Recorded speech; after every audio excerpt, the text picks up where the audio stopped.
What's up guys, my name is Michael. Today I have a few iPhone tips and tricks I want to share with you in this pretty short video. So let's go ahead and get started. So the first one is in Safari. Actually, the first two tips I'm going to show you are in Safari. So the first one involves a more immersive browsing experience.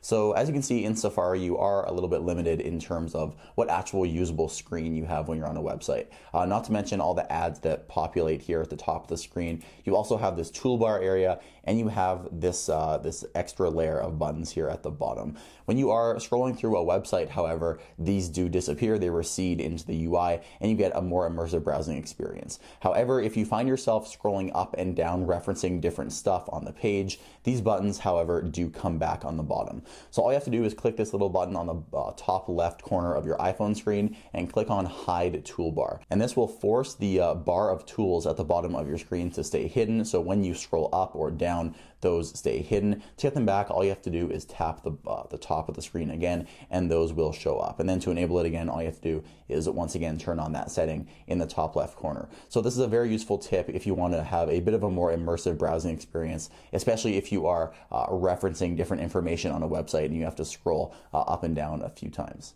And also with the tabs button on the bottom right of Safari, if you press and hold it, you get a few options. So if you have multiple tabs open like I do here, it'll show you an option to close all 2 tabs. And also you can open a new private tab or just open a new tab simply by pressing and holding on that button. So there are a lot of very useful tools just hidden in these buttons in Safari, and many people don't know they're there. So you can make your browsing experience a lot more smooth and a lot better with these little hidden gestures inside of iOS 13. So number 3 is exclusively for those of you who own an Apple Watch, Series 4 or newer in this case. If you go ahead and jump into the Apple Watch app and then go to Emergency SOS, by default, fall detection is actually turned off. I don't know why it's turned off. It's a very useful feature. So especially for me here in Canada, there's a lot of ice. If I'm out walking to school and I slip on the ice and I hit my head and my watch detects that I have been immobile for more than a minute, it will automatically call 911 for me. That is very useful. So I'm going to turn fall detection on.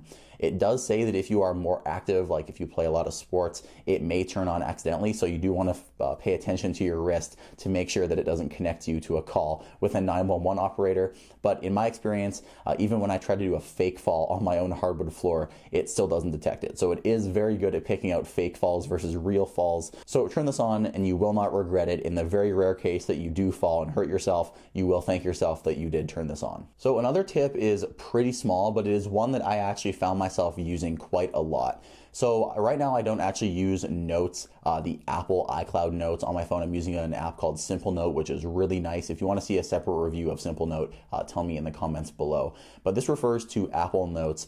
If you want to have notes that you want to store just on your iPhone that you don't want anyone else to have access to, say for example, all your notes are stored in iCloud, those will automatically get synced to your MacBook, your iPad. If you have an iPod Touch, they'll get synced to that. If you want to have just notes that you store inside your iPhone and you want to have them only on your phone, not the cloud, but you still want to use the Apple Notes app, go into Settings, jump into Notes, and this is off by default. I don't know why. Turn on my iPhone account, and now when you create a note, choose this on my iPhone account, and then these notes will not be uploaded to the cloud. They will be specifically stored on your iPhone. However, if you do reset or restore your iPhone and you have notes that are stored just on your iPhone, you might want to back these up because these will be deleted if you do reset your phone. But this is a very useful feature if you don't want to sync certain notes in the cloud. So next up, a really quick tip inside settings. If you go into General, and then Dictionary, you can actually choose how many dictionaries you want enabled on your iPhone. So for me, this is useful because here in Canada, we borrow a couple words in our vocabulary from the British, and they're spelled just a little bit differently than the US version of the word. So on my phone, I have British English enabled, just so my phone can recognize some of those Canadian words that are borrowed from the British instead of the American English dictionary. So a little tip there, if you want to enable as many dictionaries as you can, it just lets your phone recognize more languages.